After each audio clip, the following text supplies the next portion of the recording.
ప్రభుత్వం విద్య కోసం కోట్లు వెచ్చించిన అక్కడ గిరిజన తండాలో కప్పలేని పాఠశాల దర్శనమిస్తుంది. సంగారెడ్డి జిల్లా నాగగిద్ద మండలం ఇరక్పల్లి గ్రామంలోని శాంతినగర్ పంచాయతీలోని లాస్కర్ తండాలో పాఠశాల లేక ఉపాధ్యాయురాలు అరుణ ఇంట్లోని విద్యాబోధన చేస్తుంది. పాఠశాల పైకప్పు కూలిపోవడంతో మరమ్మతు కోసం నిధులు విడుదల చేసినా కానీ ఇప్పటి వరకు నిర్మాణం పూర్తి కాకపోవడంతో రేకుల షెడ్లో చదువు కొనసాగిస్తున్నారు. గిరిజన విద్యార్థుల కష్టాలపై మరింత సమాచారం మా సంగారెడ్డి జిల్లా ప్రతినిధి ఆసిఫ్ అందిస్తారు. రాష్ట్ర ప్రభుత్వం విద్య గురించి కోట్ల రూపాయలు వెచ్చించిన గిరిజన తండాల విద్యార్థుల గురించి అందని ద్రాక్షగా మారింది. ప్రస్తుతం మనం సంగారెడ్డి జిల్లా నారాయణఖేడ్ నియోజకవర్గం నగగిద్ద మండలం శాంతినగర్ గ్రామ పంచాయతీలోని లస్కరీ తాండాలో ఉన్నాం. లస్కరీ తాండాలో విద్యార్థుల పరిస్థితి దయనీయంగా ఉంది. ముఖ్యంగా చూసుకున్నట్లయితే ఇక్కడ ఏదైతే స్కూల్ బిల్డింగ్ లేక అవస్థలో ఇప్పటికీ విద్యార్థులు వేరే ఒక ఇండ్లలో చదువుకునే పరిస్థితి ఏర్పడింది. 12 మంది విద్యార్థులు కూడా ఉన్నారు ఈ తాండాలో.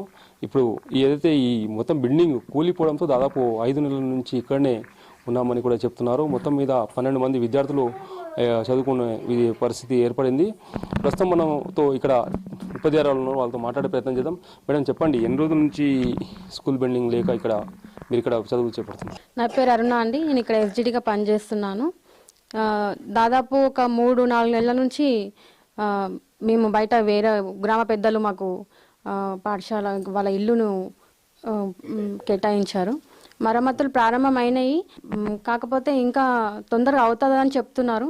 తొందరలో అయితే బాగుంటుంది, ఇంకా విద్యార్థులు పెరిగే అవకాశం ఉంటుంది సార్. కొంచెం తొందరగా అయితే బాగుంటుందని కోరుకుంటున్నాను. దాదాపు ఎన్ని రోజుల నుంచి ఇక్కడ మీరు చదువు చెప్తున్నారు? స్కూల్ బిల్డింగ్ ఎప్పుడు డిస్మెంటల్ చేశారు? November ending December first week అలా చేశారు సార్. దాదాపు 3-4 మంత్స్ అవుతుంది సార్ ఇక్కడ. అంటే ఈ ఏదైతే పిల్లలు విద్యార్థులు ఉన్నారో విద్యార్థుల స్ట్రెంత్ పెరుగుతుందా లేకుంటే అసలు అక్కడ ఇప్పుడు డిస్మెంటల్ కూడా అయిపోయింది బిల్డింగ్, స్ట్రెంత్ పెరిగిందా లేకుంటే స్ట్రెంత్ తగ్గుతుందా? స్ట్రెంత్ పెరుగుతుంది సార్. ఇంకా స్కూల్ కన్స్ట్రక్షన్ అయితే ఇంకా పెరిగే అవకాశం ఉంది సార్.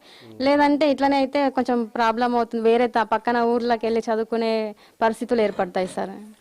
కొంచెం తొందరగా అయితే బాగుంటుంది సార్. సో మొత్తానికి ఇప్పుడు ఈ సమస్య మీరు ఇక్కడ రాజకీయ నాయకులు కానీ అధికారుల దృష్టికి తీసుకెళ్లారా? పెద్దవాళ్ళ దృష్టికి తీసుకెళ్ళాం సార్. త్వరలో ప్రారంభం చేస్తామని చెప్పారు sir.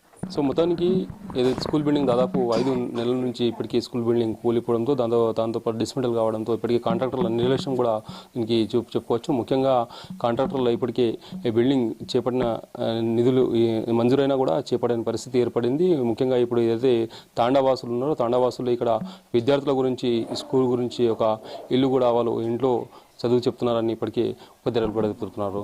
Camera person ప్రవీణ్తో Asif, Maha News, Sangareddy నుండి.